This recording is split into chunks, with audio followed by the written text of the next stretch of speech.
അല്ലെങ്കിൽ ഈ മിമിക്രിയില് ഒക്കെ ഉണ്ടായിരുന്ന, പക്ഷെ അതൊക്കെ ഞാൻ നശിപ്പിച്ചു കളഞ്ഞ വ്യക്തിയാണ്. എന്റെ കഴിവുകളെല്ലാം ഞാൻ നശിപ്പിച്ചു കളഞ്ഞ വ്യക്തിയാണ്. ആഹ് കഴിവ് നശിപ്പിച്ച് കളയുമ്പോഴാണ് അതിന്റെ വില നമുക്ക് മനസ്സിലാവുക. പണ്ട് ഞാൻ നാടൻ പാട്ടിൽ എനിക്ക് ജില്ലാ തലത്തില് 2ാം സ്ഥാനം കിട്ടിയിട്ടുള്ള വ്യക്തിയാണ്, സ്കൂൾ തലത്തിൽ.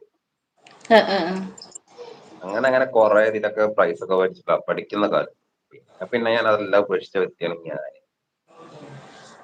നമുക്ക് അവസരങ്ങൾ കിട്ടിയിട്ട് ഞാൻ അവസരങ്ങൾ ഞാൻ ഉപയോഗിക്കാണ്ട് ഞാൻ നശിപ്പിച്ച വ്യക്തിയാണ്.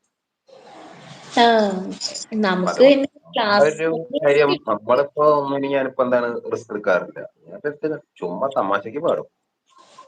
ഉം ഞാനെല്ലാം നശിപ്പിച്ച വ്യക്തിയാണ്. എന്റെ എല്ലാം കഴിവുകളും ഞാന് വേണ്ട എന്ന് വിചാരിച്ചിട്ട് ഞാൻ നശിപ്പിച്ച് കളഞ്ഞ വ്യക്തിയാണ് ഞാൻ. പിന്നെ എന്നുവെച്ചാല് എനിക്ക് തന്നെ ഇതുപോലെ എനിക്ക് വീട്ടിൽ നിന്ന് കിട്ടിയ ഇതുകൊണ്ടാണ്. കാര്യം വെച്ച് കഴിഞ്ഞാല് അച്ഛനിക്ക് വയ്യ, അമ്മയ്ക്ക് വയ്യ, അങ്ങനെ കുടുംബം നോക്കാനുള്ള ഓട്ടത്തിനിടയിൽ ഞാൻ എല്ലാം മറന്നു. ഞാൻ എന്നെ തന്നെ മറന്നു. അവസാനം എന്തായി?